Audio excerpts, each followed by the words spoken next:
Assalamualaikum warahmatullahi wabarakatuh. Bertemu lagi bersama kami. Kali ini kami akan membahas materi mengenai penghentian piutang dan penyajian piutang dalam laporan keuangan.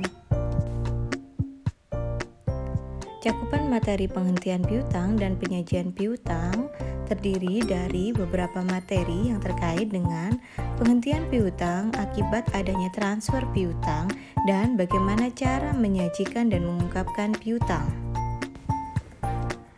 Pembahasan kita yang pertama berkaitan dengan penghentian piutang. Berdasarkan pada PSAK 71, piutang dihentikan apabila hak kontraktual atas arus kas yang berasal dari aset keuangan tersebut berakhir atau entitas melakukan transfer piutang. Transfer piutang dapat dilakukan dengan cara penjualan piutang atau penjaminan piutang. Transfer piutang yang dilakukan oleh perusahaan memiliki beberapa alasan, yaitu yang pertama adalah perusahaan akan mempercepat penerimaan kas dari piutang. Selanjutnya adalah penagihan piutang membutuhkan waktu dan biaya, serta adanya kebijakan mengenai money tight. Pembahasan kita yang pertama yaitu berkaitan dengan penjualan piutang. Penjualan piutang atau biasa kita sebut anjak piutang merupakan suatu kegiatan pembiayaan dengan mengalihkan pengurusan piutang. Perusahaan yang melakukan transaksi anjak piutang ini biasanya bank atau multi finance.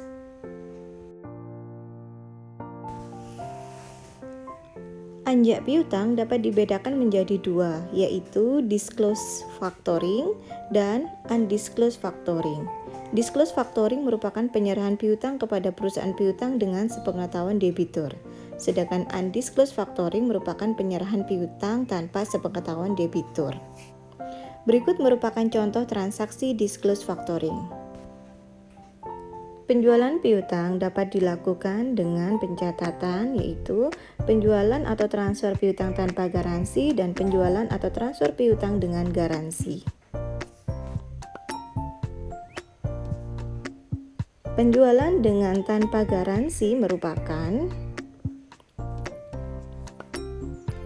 perusahaan mentransfer piutangnya kepada faktor dan faktor menanggung secara penuh risiko penagihan tanpa hak menerima pembayaran dari klien apabila terjadi kerugian.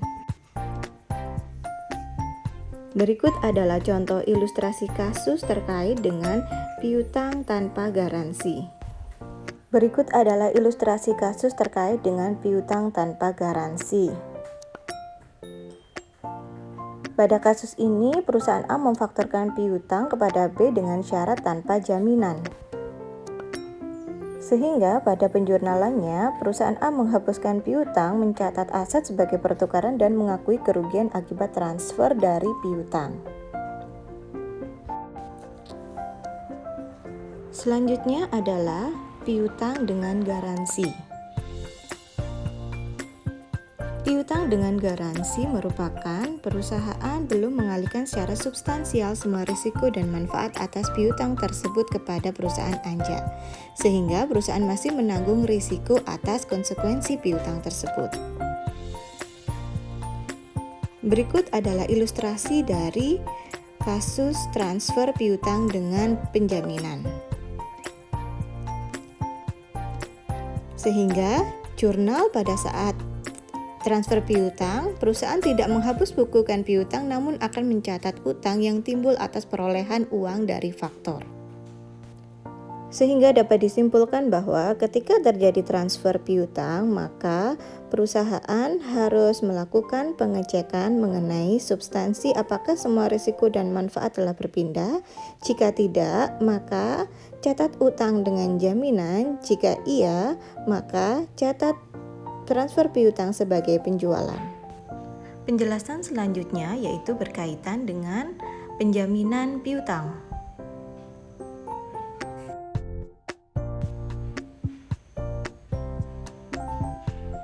Perusahaan yang menginginkan mendapatkan kas lebih cepat tidak hanya dapat melakukan transfer piutang, namun perusahaan juga dapat menggunakan piutang sebagai jaminan untuk memperoleh pinjaman.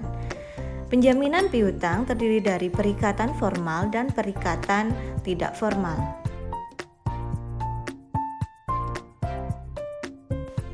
Pada penjaminan piutang dengan perikatan formal atau biasa kita sebut secure borrowing, maka piutang akan selalu dimonitor oleh pihak bank. Sedangkan penjaminan piutang dengan perikatan tidak formal, maka piutang tetap dikelola oleh perusahaan. Berikut adalah ilustrasi kasus di mana perusahaan masih tetap membukukan piutang sebagai jaminan untuk wesel bayar. Pembahasan selanjutnya yaitu penyajian dan pengungkapan piutang. Piutang disajikan dalam laporan posisi keuangan dalam bentuk aset lancar maupun aset tidak lancar. Penyajian piutang biasanya dalam beberapa jenis, tergantung dengan jenis industrinya. Piutang biasanya disajikan beserta subkomponennya dan cadangan kerugian piutang juga disajikan dalam laporan keuangan. Berikut adalah detail terkait dengan pengungkapan piutang di dalam laporan keuangan.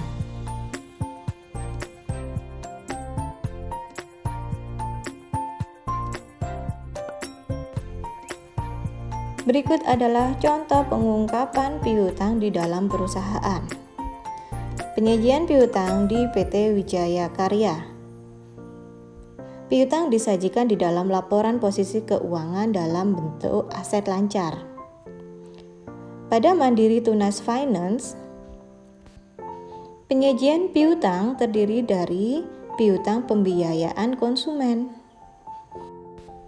Selanjutnya, contoh pengungkapan pada PT Semen Indonesia, yaitu dibahas mengenai pengungkapan terhadap piutang pihak berelasi. Piutang pihak ketiga dikurangi dengan penyisian penurunan nilai. Selain itu juga dijelaskan mengenai pengungkapan terkait dengan umur piutang dan juga dilengkapi mengenai mutasi penyisian penurunan nilai piutang. Berikut adalah referensi yang kita gunakan dalam penyusunan video pembelajaran ini. Terima kasih atas perhatiannya. Semoga bermanfaat. Wassalamualaikum warahmatullahi wabarakatuh.